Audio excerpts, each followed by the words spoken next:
Hello, welcome to the journey of becoming a software developer. I am Steven and I'm going to help you out this journey. We are going to use that as our programming language and Flutter as our framework. Let's begin with that.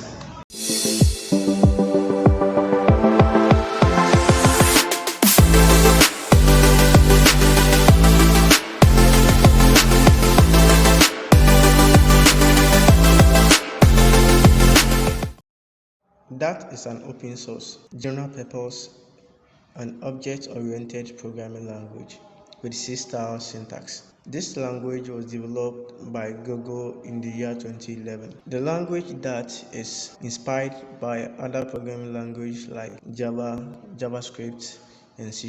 For us to start developing mobile apps with Flutter, we have to understand some basics of that. So going through this, you're going to cover some topics like variables, built-in types, functions, operations, control flow, classes, and async support.